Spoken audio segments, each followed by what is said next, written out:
Well, it seems we're never happy. Back in the 1970s, we were obsessed with ecology, Club of Rome doomsaying on non-renewable resources, and the crisis that global overpopulation was driving us toward. These arguments resurfaced in the new millennium growth frenzy years as excessive pollution, spiking resource prices, increased economic engagement of vast populations, and other issues, reviving seminal questions of sustainability. Well, in the stagnant post-crisis years, concern has turned to the effects of aging and shrinking populations on growth. Funny, isn't it, that one of the most predictable economic phenomena, population, should be key to a volatile policy and strategic debate. What is plain at the moment is that the focus seems clearly on the slow population growth zones.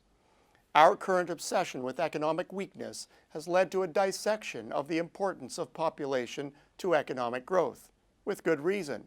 As one of the three core pillars of long-term growth, it's an essential economic element.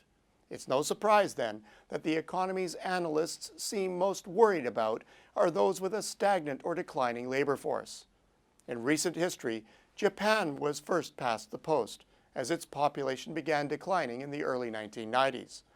Western Europe followed later in the decade, and in general, other OECD nations are on the same track.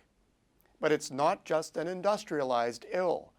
Russia's population is also in decline, and China's one-child policy tips its people growth into the red beginning this year. If we are consistent, then it follows that the economies with large populations should be the most exciting near-term prospects. That may be a bit too much to expect, as the balance of concern is still tilted to stagnation.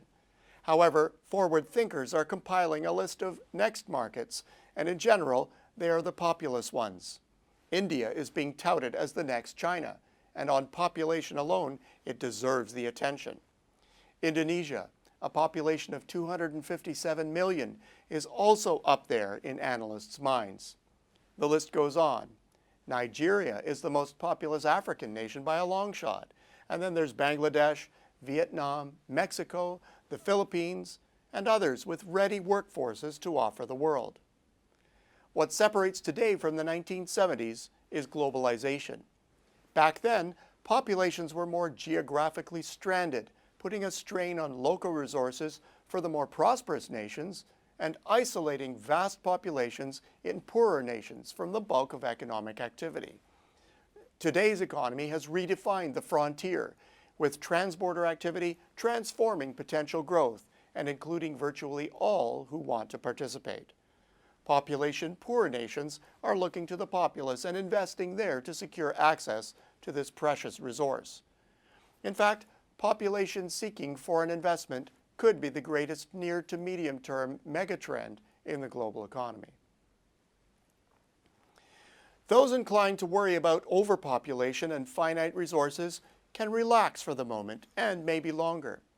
Pre-crisis fretting about scarcity spiked resource prices, attracting huge investments, which have unearthed such an abundance of new stuff that prices are plunging to unthinkable lows. The population upheaval isn't all positive, though. In financial markets, systems dependent on perpetually rising populations are at risk. Pay-as-you-go taxation, healthcare, and pension systems are needing to be ever more creative at managing themselves. Aging populations are also shifting the allocation of wealth to lower-risk assets, a threat both to the returns on those assets and the need for capital in higher-risk ventures. Sustainability is also an issue, primarily in population-rich, fast-growth zones.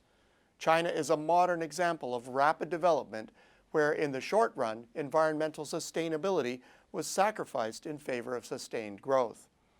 All underdeveloped economies with rapid growth potential face the same hurdles, with consequences that in most cases are not just local.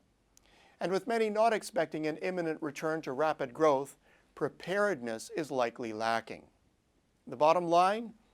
People are an economy's greatest asset, and it seems that those with the greatest endowment will be able to cash in on their population premium when we cast off the shackles of yesterday and get on with the next growth cycle.